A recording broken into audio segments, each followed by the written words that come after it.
The screen of my cracked phone lit up with my father's name, and I watched it ring until it stopped.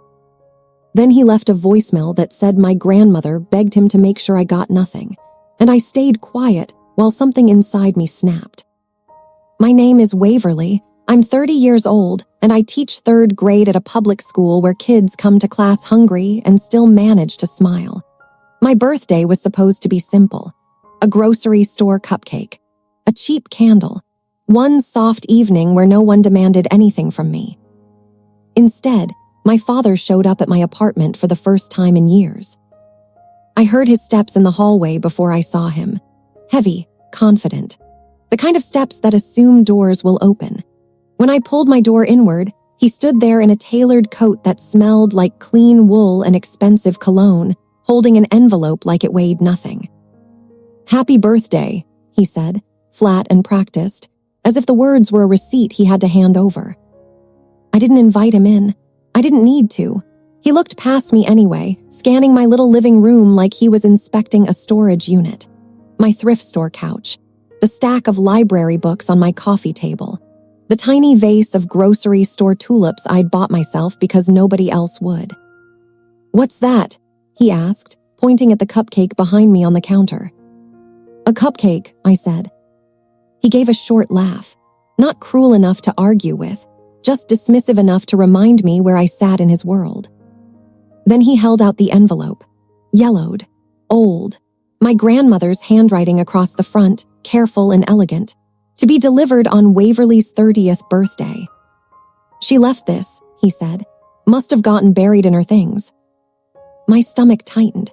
My grandmother, Alina, had been gone for years. I'd attended the funeral. I'd sat in the back row while my father did his performance. I'd listened to strangers talk about her charity work and her taste in antiques, while no one looked at me long enough to notice I was shaking. "She didn't want you getting ideas," my father added, like he couldn't help himself. "She said you were sweet but soft, not built for the real world." I stared at his mouth as he said it, because looking into his eyes felt like stepping into a cold pool. He leaned closer, lowering his voice the way he did when he wanted something to land like a bruise. "She told me she worried you'd cling to sentiment and end up nothing." I didn't flinch. I didn't correct him. I didn't beg. I had learned the hard way that arguing with a man like my father was like screaming into a vacuum. It just made him feel powerful. So I took the envelope with both hands and nodded once. "Thank you for dropping it off," I said. He seemed satisfied with my politeness, like it proved his point, like my silence was agreement. As he turned to leave, he paused at the doorway as if remembering a final detail. "Don't call me about it," he said.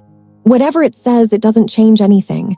The estate was handled, everything done." Then he walked away, and the hall light caught the back of his head, neatly groomed, untouched by grief, untouched by guilt.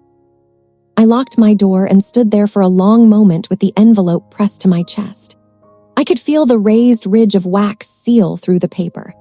My grandmother used to seal her letters the same way when I was little, back when she still wrote me notes on cream stationery and called me her bright girl. I carried the envelope to my table like it was fragile. The cupcake sat behind me, candle unlit. The room was quiet except for the hum of my fridge and the faint sound of my upstairs neighbor's television. My fingers trembled as I broke the seal. Inside was a letter folded around a small key, brass and cold.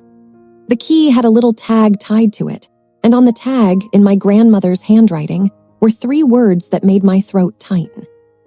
"For when you're ready." I unfolded the letter.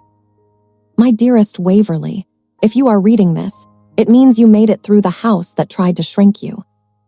The sentence didn't say father. It didn't say him. It said the house. Like she knew it wasn't just one person. Like she knew the whole place had been designed to make me feel smaller. My eyes burned instantly. Not the pretty kind of tears. The angry kind. The kind that come when you realize you've been carrying someone else's lie for years. I kept reading. "I have never believed you were weak. I believed you were quiet, and there is a difference. Quiet people hear what loud people miss." I swallowed hard, because my grandmother used to tell me that when I was a kid. When my father would talk over everyone at dinner. When my stepmother would smile too hard and ask me if I was still playing pretend with my little teacher job. My grandmother's words felt like hands on my shoulders. The key opens a safe deposit box at Hawthorne National Bank, downtown branch. The box is in your name and yours alone. I arranged it that way because Richard will try to reach for anything he can still control. My heart thudded once heavy.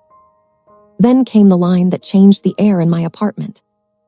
Inside that box is proof, not only of what was taken from you, but of what you were meant to inherit. And one more thing you deserve to know before you decide who your family really is. I read that last sentence twice. One more thing. I set the letter down and stared at the key like it might start talking. I tried to tell myself to breathe, to slow down, to think, but my hands were already moving, pulling my laptop toward me, searching for the bank's hours, checking my calendar like I needed permission to go. I didn't sleep.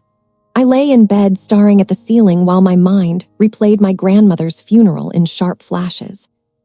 The scent of lilies, so thick it made my head hurt. My father in a dark suit, smiling too easily while he shook hands with men in expensive watches.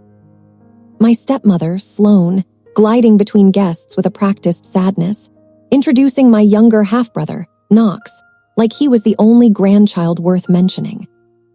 And me, standing near the floral arrangements, watching my father collect sympathy like it was currency. I remembered the will reading too, the law office, the polished table, the attorney's nervous smile, the way he kept glancing at my father before certain paragraphs as if he needed approval to speak. I remembered my part.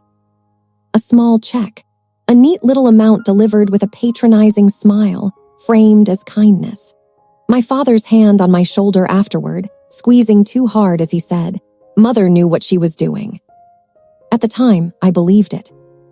I believed my grandmother had looked at my life and found it unworthy. Now, lying in the dark, I realized something else. My father had shown up with that envelope on my birthday after years of ignoring me, and he looked almost irritated while handing it over, like it was an obligation, like he wanted it out of his house, out of his sight, like he was afraid of it. In the morning, I called in sick for the first time in forever. My voice sounded wrong when I left the message for the school secretary, like it belonged to someone else. I drove downtown with the key in my pocket, pressing into my thigh every time I hit a bump, reminding me it was real. Hawthorne National Bank sat in an old stone building that looked like it had survived wars and scandals and still had room for more. Inside, the marble floors were cold and shiny, and everything smelled like polished wood and money kept quiet. A young teller looked up as I approached. "How can I help you?" "My name is Waverly Hart," I said, forcing steadiness. "I need to access a safe deposit box." Her eyes dropped to the key in my hand. She typed my name into her computer, then typed again, slower. Something changed in her expression, like boredom slipping into caution. "One moment," she said. "I'm going to get my manager." I sat in a leather chair that swallowed me. My knee bounced. I tried to stop it. I couldn't.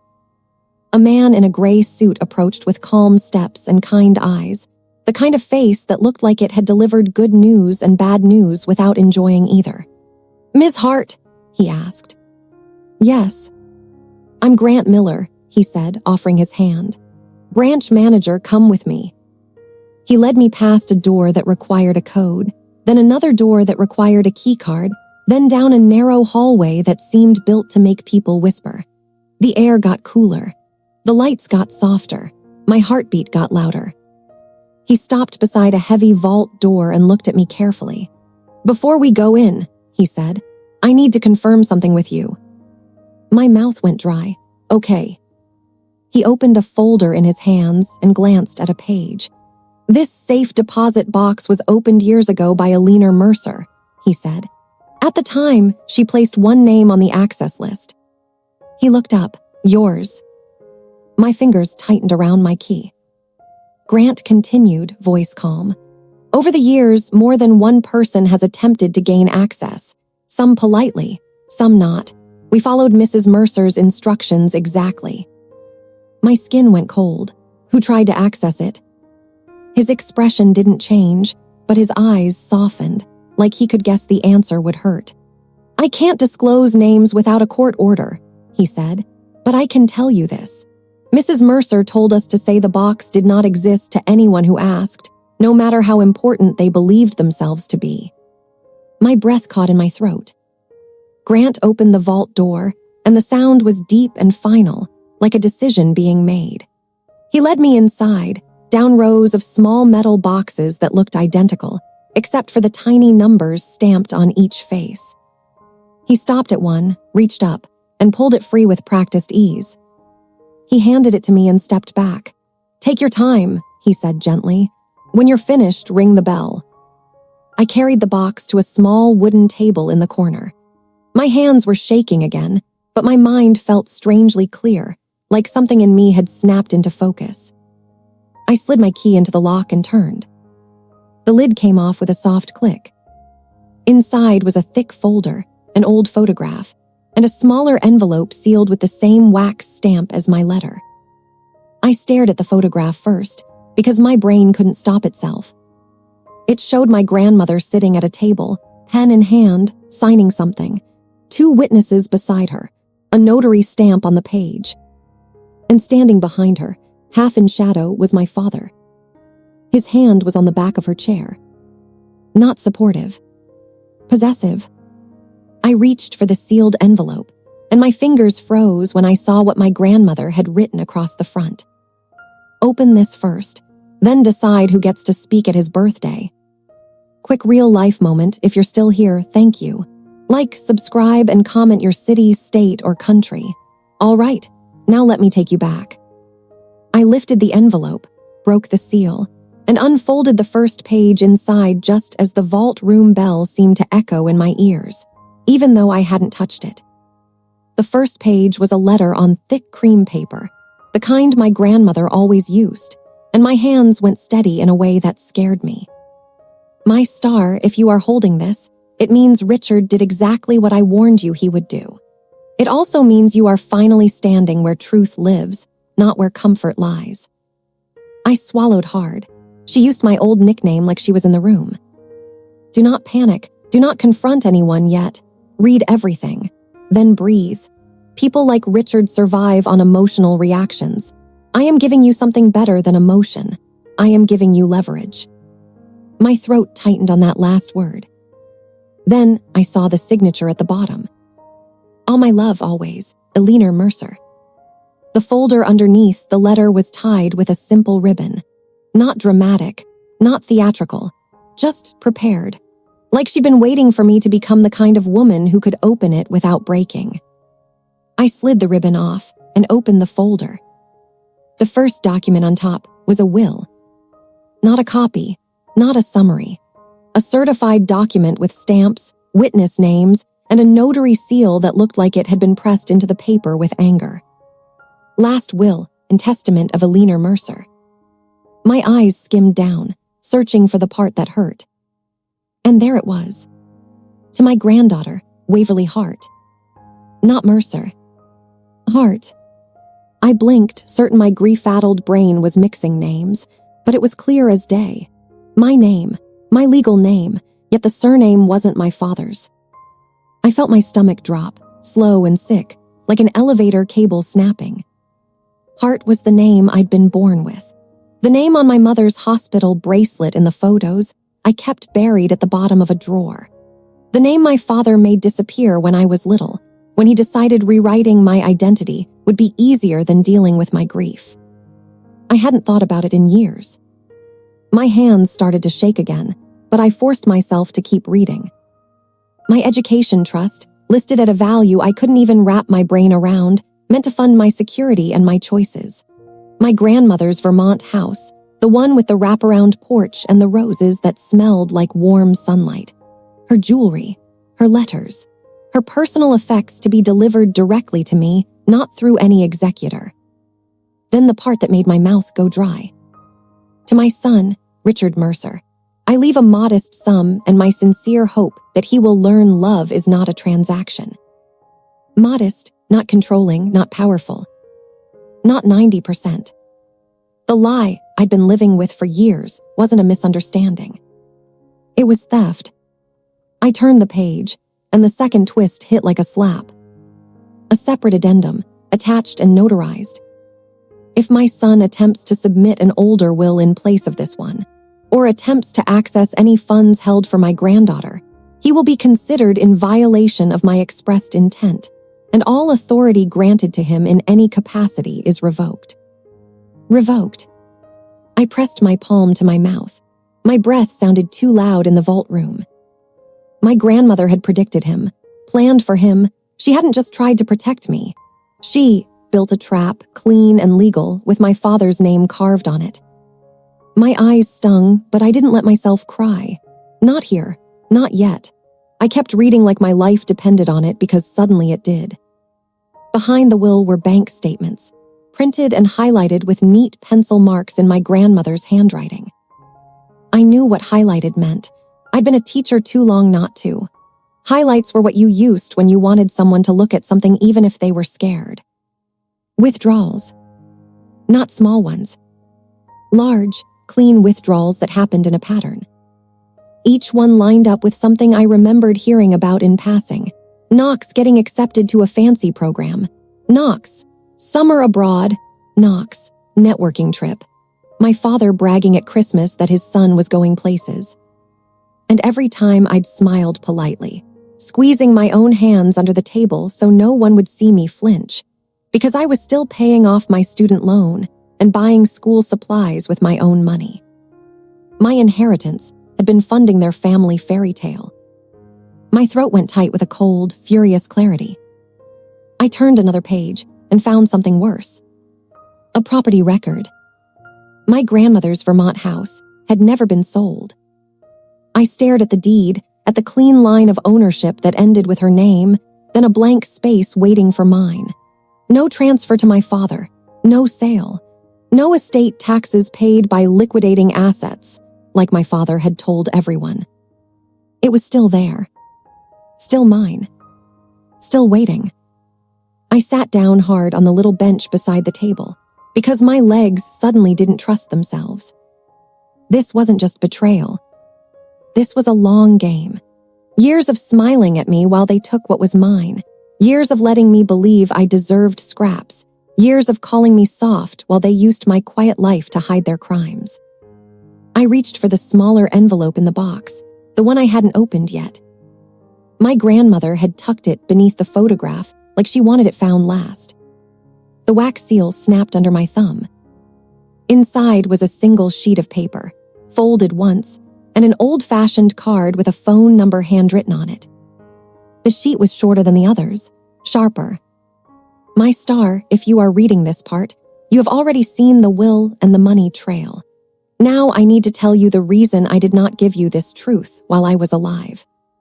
I held my breath. Richard is not only cruel, he is careful. He built his life on the appearance of being a good man.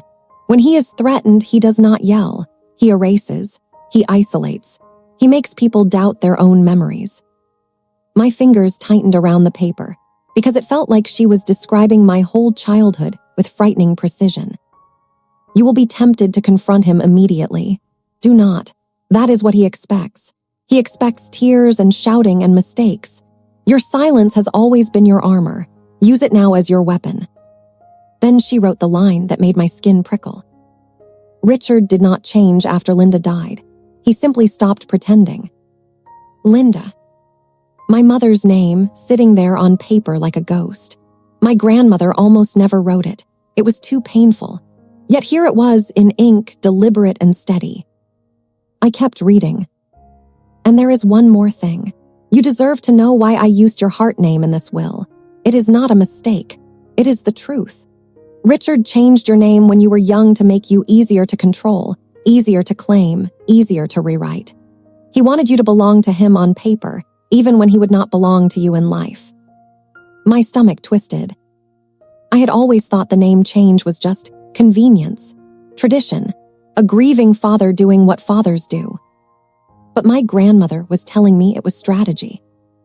Then the final paragraph. The card enclosed is for Tinsley Rhodes. She is a retired estate attorney and my oldest friend. If you want this handled cleanly, call her before you speak to anyone else. If you want this handled quietly, call her twice. Quietly. My grandmother knew me. She knew exactly what kind of revenge I could live with. I looked down at the card. Tinsley Rhodes. The name was familiar in a distant way, like a label I'd seen on something expensive, like a whisper from my grandmother's world of old money and locked doors. I placed the letter down carefully, then picked up the photograph again. My grandmother signing, witnesses beside her, notary stamp on the page, and my father behind her, with his hand on her chair. I studied his face in the photo. The angle caught him in a half smile, not warm, not proud, possessive, like he already believed he'd won. A sound came from my throat, small and involuntary. Not a sob, not a laugh. Recognition. Because I'd seen that look before. In my father's eyes, when he watched me accept the tiny check after her death. In his smirk, when he asked about my salary like it was a punchline. In the way he stood in my doorway on my birthday, holding that envelope like it was garbage he wanted out of his house. He hadn't delivered it as a gift. He'd delivered it as disposal. And yet, somehow, he still looked nervous while doing it. That thought hit me, and I froze. Why would he be nervous if he thought the safe deposit box didn't matter? Unless he didn't know what was inside. Unless he never found it. Unless he tried. My hands went cold as I remembered what Grant had said. More than one person attempted to gain access. Some politely, some not. A new picture formed in my mind, sharp and ugly. My father behind the scenes calling the bank, showing up in a suit, smiling, pressuring, maybe threatening, and being told no over and over because my grandmother had locked him out. That meant something important. For years, he'd been stealing from me blind, taking what he could reach, but always aware there was a sealed door he couldn't open. And people like my father hated sealed doors. I gathered everything from the box with slow care, stacking it the way a teacher stacks graded papers before a parent conference. Calm, neat, controlled. My hands still trembled, but my mind was quiet in a terrifying way. I rang the bell. Grant returned quickly, eyes flicking to the folder in my arms. "Are you all right?" he asked. I wanted to say no. I wanted to say I just found out my entire life was a story someone else edited without my consent. I wanted to say my father had been living off my stolen future while I stayed small on purpose. Instead, I nodded once. "I will be." Grant didn't press. He simply guided me back through the hall, through the security doors, out into the bright lobby where normal people were depositing checks and applying for loans like the world wasn't splitting open. At the front desk, he lowered his voice. "Ms. Hart," he said softly, "there's something else you should know." My heart lurched. "What?" He hesitated, choosing his words carefully. "A man came in last month asking about boxes in Alina Mercer's name. He claimed to be her executor. When we told him there were no boxes, he became upset." My fingers tightened on my folder. Did he give his name? Grant's eyes held mine. He didn't need to. My chest went tight, not from fear, but from something colder. He had been checking. He'd been worried. Which meant the safest thing I could do was pretend I was still the quiet daughter who didn't know how to fight. I walked out of that bank and sat in my car, holding my grandmother's papers like they were proof I existed. My phone buzzed on the passenger seat. A text from my stepmother. "Don't forget your father's birthday celebration. Dress appropriately." I stared at the message until my vision blurred. Then I wiped my eyes with the back of my hand and typed one word. "Okay." I drove home with the folder on my passenger seat like it was a living thing, and I didn't touch it again until my apartment door was locked behind me. Then I placed it on my kitchen table and stared at it the way you stare at a storm through a window, knowing it can't get in unless you open the glass. I called Tinsley Rhodes once. It rang twice. Then her voice came through, calm and sharp. Waverly. Not hello, not who is this, just my name like she had it written on a sticky note for years. My grandmother told you I'd call, I said. She did, Tinsley replied. And she told me what your father would try. Tell me you didn't confront him. No, I said. I said okay. A small pause, then a soft exhale of approval. Good girl. The words should have made me feel small. Instead, they steadied me. Tinsley gave me instructions the way an experienced teacher gives a student a test strategy. Simple, precise, no drama. Do not warn anyone, she said. Do not threaten, do not accuse. Just collect proof and let important people witness it. I have proof, I said, looking at the folder. You have paper, she corrected. Proof becomes power when it is delivered to the right eyes. Where is Richard's birthday? The Westbrook Country Club, I said. Of course it is, she murmured. All right, I will be there, not beside you at first, across the room, watching. When it's time, I will move. My throat tightened. Why are you helping me? Because Alina loved you, she said, like that was the only reason required. And because I hate men who steal from women then call them soft. The call ended, and for the first time since yesterday, I felt something like peace. Not comfort, not relief, peace. The kind that comes when you finally stop arguing with reality and start working with it. The next few days were a performance. Sloane called twice, trying to sound pleasant while sharpening every word. She told me the dress code. She told me who would be there. She told me how embarrassing it was when I stood in corners at family events, as if corners were the problem and not the people who pushed me into them. I answered softly every time, okay. My father texted once. Don't try anything. I stared at it for a full minute, then typed back the same word. Okay. On the night of the party, I wore a navy dress that fit me like quiet confidence. Not flashy, not apologetic. I pinned my hair back the way I did for parent-teacher conferences because I wanted to look like someone who didn't get rattled by tantrums. In my purse was a slim folder with certified copies. Not all of them, just the ones that mattered most. The will, the addendum, the bank statements, the deed. And in my coat pocket was my grandmother's key, cold against my skin like a reminder. Westbrook was bright and polished, full of soft jazz and champagne that tasted like nothing. Men in suits laughed too loudly. Women in perfect dresses smiled like they were paid to. My father moved through the room like a host, accepting compliments as if they were owed.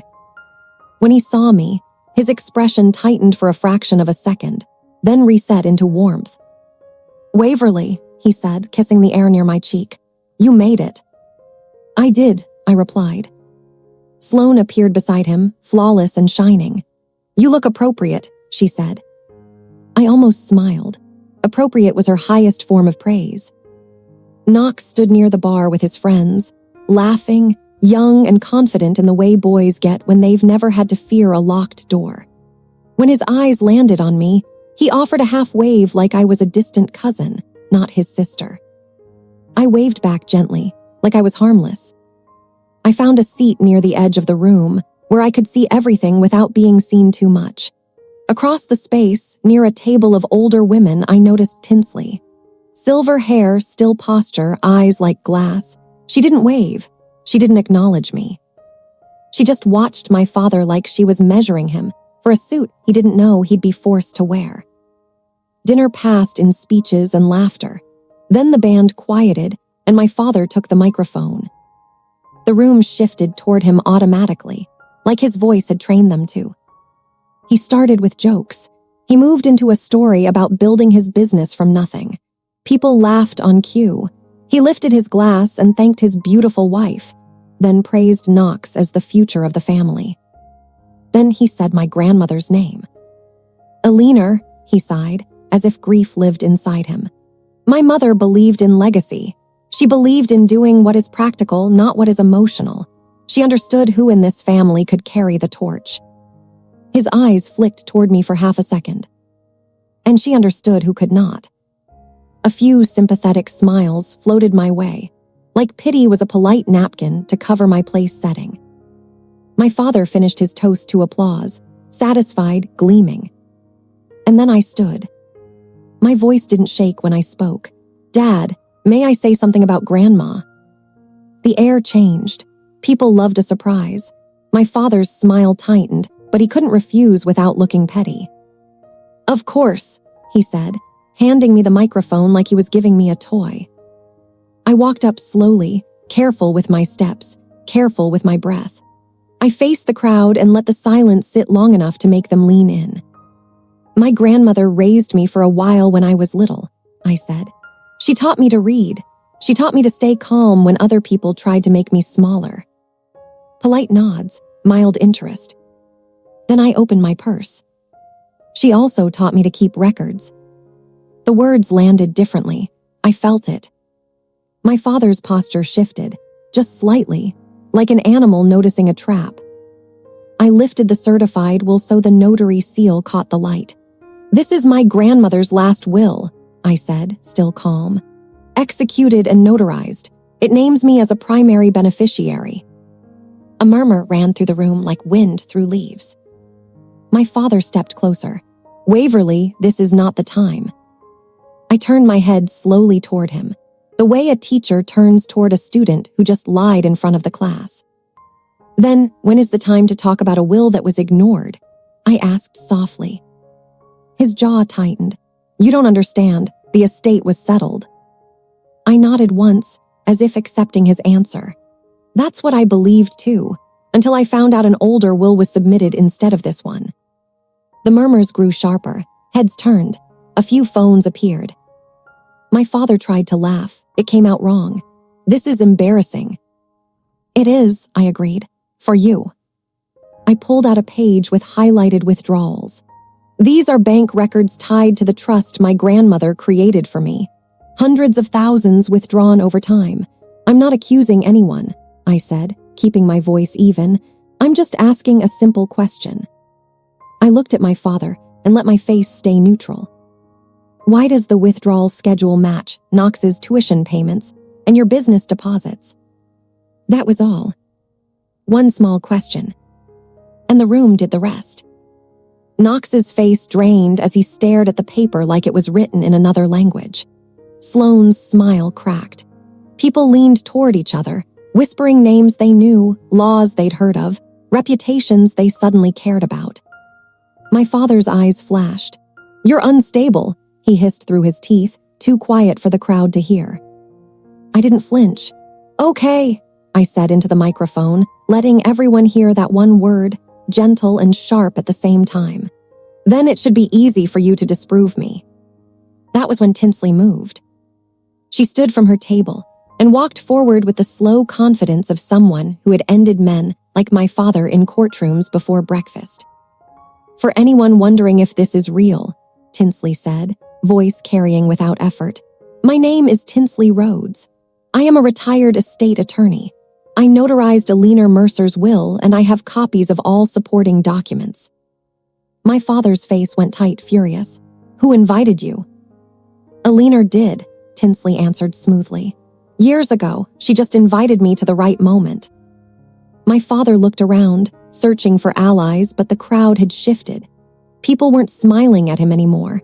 They were assessing him the way investors assess risk. Tinsley looked at my father with quiet contempt. "Richard, you have two options. You can sign over what belongs to Waverly and repay what was taken, or we can file in court, publicly." My father's mouth opened, then closed. He realized right there that he couldn't talk his way out. Not with witnesses, not with seals, not with paper. Sloane touched his arm, whispering urgently, but he yanked away like her hand burned. Knox stared at me, not angry, not even defensive. Just stunned, like someone finally seeing the cost of the life they'd been handed. I didn't raise my voice. I didn't cry. I just held the document steady. My father's birthday party ended the way his lies should have ended years ago. Quietly. People left in clusters, murmuring. Important eyes watched him, the kind of eyes he had spent his whole life courting. And my father stood there, trapped in his own reputation, forced to nod as Tinsley said, "We will expect your answer by Monday morning." In the weeks that followed, the transfer happened fast because my father was terrified of light. The trust was restored as much as possible. The Vermont deed was signed. The withdrawals were repaid through a settlement that made my father's hands shake when he held the pen.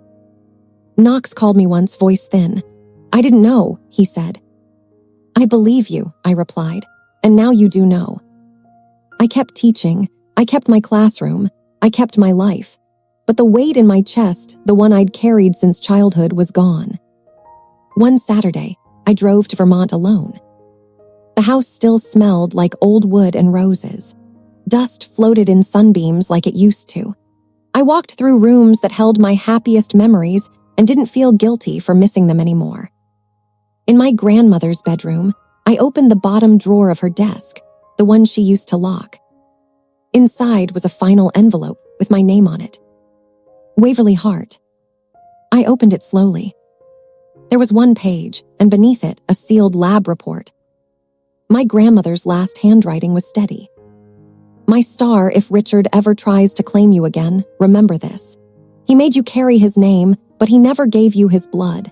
He is not your father, and he knows it." My breath left my body in a silent rush. The lab report confirmed what my bones suddenly understood. My mother had protected me with truth my whole life, and my father's cruelty had always had a reason he never dared to say out loud. I sat at my grandmother's desk, staring at the proof, feeling a strange kind of relief. Then I did the quietest thing I have ever done. I mailed a copy to Richard with a single note. "You stole my future, but you never owned me.